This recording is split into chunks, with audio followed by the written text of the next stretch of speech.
길갈에서의 사무엘과 사울왕의 임직식과 퇴임식을 마치고 나서 사울이 왕이 정식적으로 돼서 이제 이스라엘을 다스리기 시작되었습니다. 40세에 이제 왕이 돼서 2년 정도 다스리고 있는 상황 속에서 이제 오늘은 이제 믹마스에서의 전투가 벌어지는 상황을 이제 설명하고 있는데요. 이스라엘 사람 3,000명을 택해서 그 중에서 2,000명은 믹마스 베델산에 있게 하고 또 1,000명은 자기 아들이었던 요나단에게 맡겨서 사울의 고향이었던 기브아, 베냐민 지파 기브아에 있게 했습니다. 그리고 남은 백성은 장막으로 보냈다. 근데 왜 군대를 이렇게 구성을 했는지 잘 이해는 되지 않습니다. 왜냐하면 저 군대 인원수로 봐서 자기를 지키는 호위병이라고 하기엔 너무 많고, 그렇다고 해서 블레셋과의 전면전을 치르기 위한 군대라고 치기에는 너무 적은 숫자이기 때문에, 그리고 남은 백성을 또 장막으로 보냈다. 그래서 2,000명을 사울왕이, 그 다음에 아들 요나단이 1,000명을 지휘하게 한 것은 잘 이해는 되지 않지만, 어쨌든 사울왕이 그렇게 군대를 편성을 해서 블레셋과를 대치하고 있는 상황에서 요나단이, 제가 보기에는 사울왕의 명령에 따라서 움직이기보다는 요나단 개인적으로 게바에 있는 블레셋 사람의 수비대를 공격을 한 거로 볼 수가 있습니다. 그래서 그 전투가 자세하게 기록이 되어 있지 않죠. 3절 한 구절에 이렇게 한 줄로 되어 있는데 요나단이 블레셋, 특별히 게바에 있는 블레셋 수비대를 친 공격이 이 블레셋 사람들에게 굉장하게 이 엄청난 화를 돋구는 그런 전쟁이었던 것 같아요. 그 전쟁으로 인해서 블레셋 사람들에게 미움을 받았다. 4절에 블레셋 사람들의 미움을 받게 되었다. 그 일반적인 공격이 아니었고 뭔가 굉장히 수치심을 일으키게 하는 어떤 공격이었지 않은가, 이런 판단이 됩니다. 그래서 그것을 계기로 해서 블레셋의 반응이 엄청나게 다시 일종의 복수 같은, 그렇게 전쟁을 전면전으로 준비하게 된 계기가 사울의 아들이었던 요나단에 의해서 이루어진 것을 보게 돼요.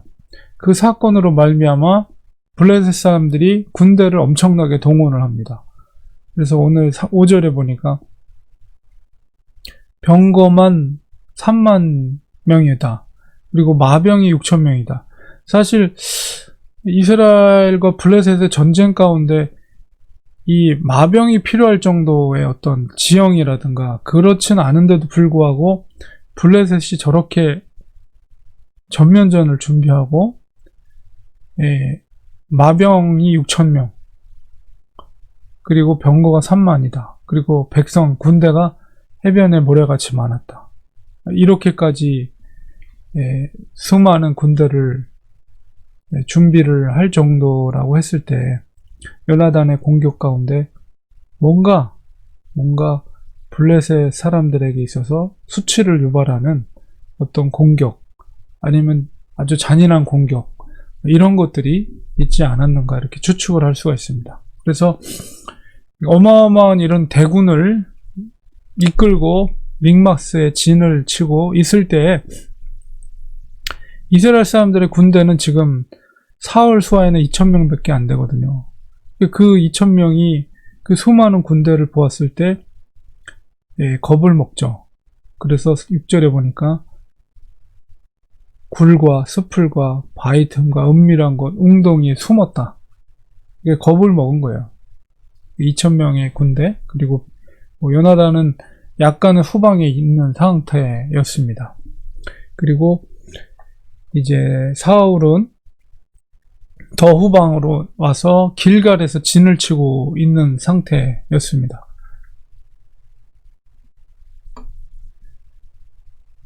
길갈에서 진을 치고 있는 2,000명의 군대와 또 사울, 그때 우리가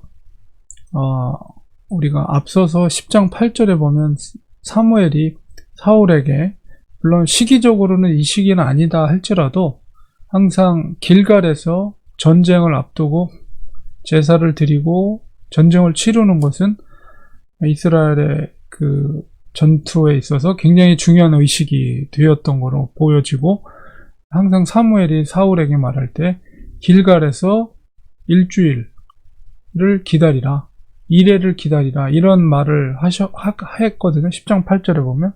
뭐 동일한 시기는 아니다 할지라도 항상 상시적으로 사무엘이 사울에게 길갈에서 제사를 드릴 때는 내가 일주일 동안, 내가 도착하기 일주일을 기다리라, 이런 이제 요청을 늘 상시적으로 했던 것 같아요.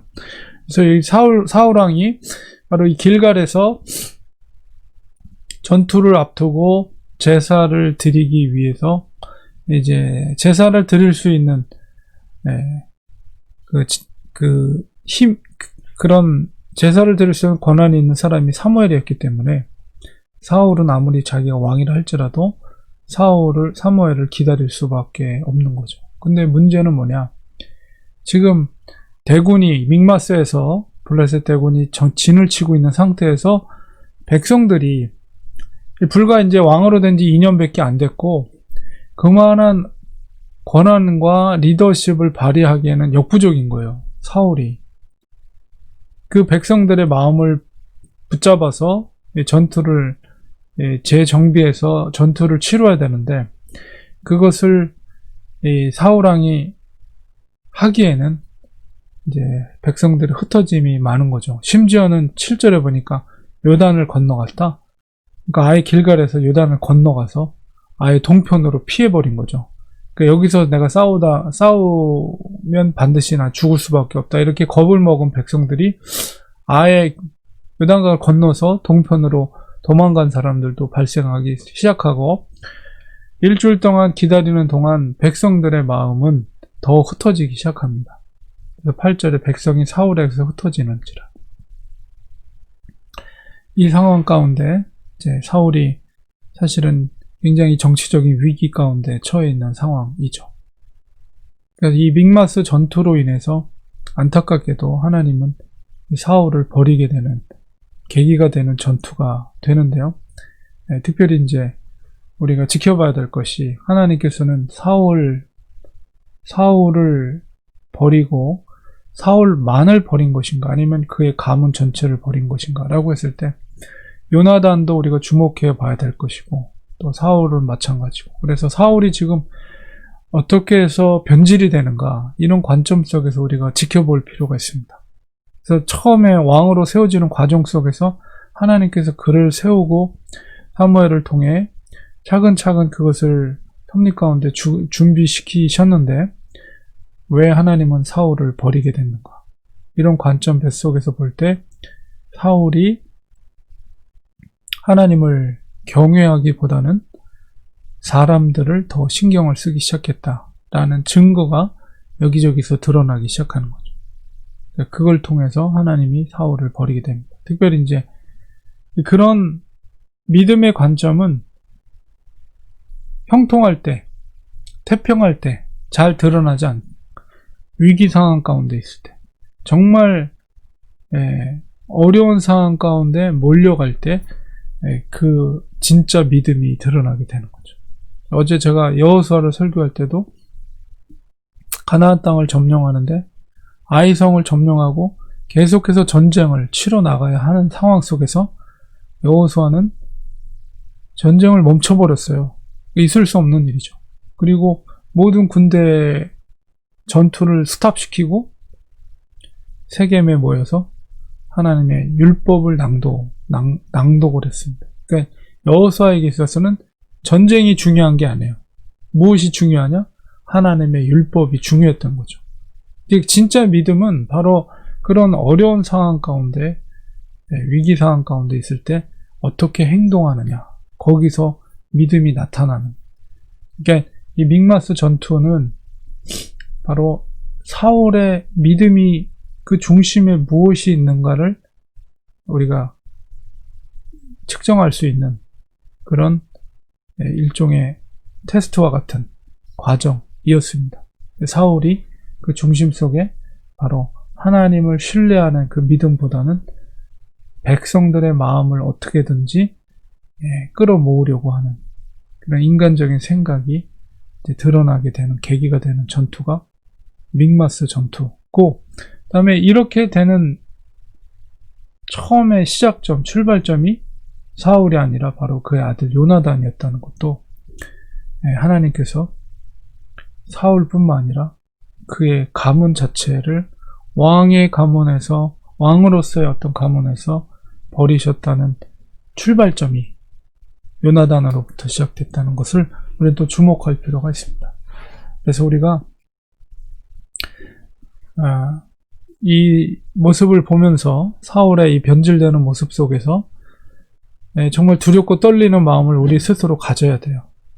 그래서 우리가 정말 이런 위기 상황 가운데 처해 있을 때 우리가 어떻게 행동하느냐, 어떻게 사람들과 관계 속에서, 하나님과의 관계 속에서 행동하느냐가 드러나기 때문에 우리도 위기 상황 가운데, 이런 어려운 상황 가운데 몰렸을 때 우리의 진짜 믿음이 그때서 드러나는 거거든요.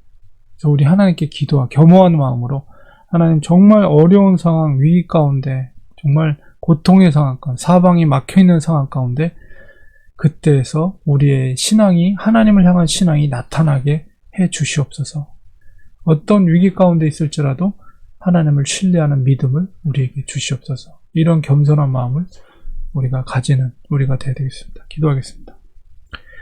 하나님 아버지,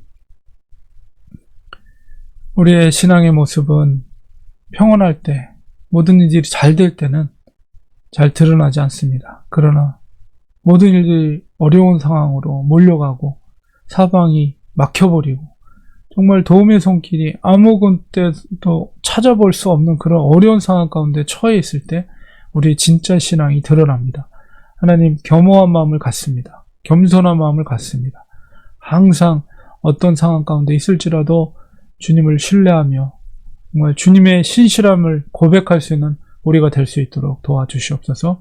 예수님의 이름으로 기도드리옵나이다. 아멘.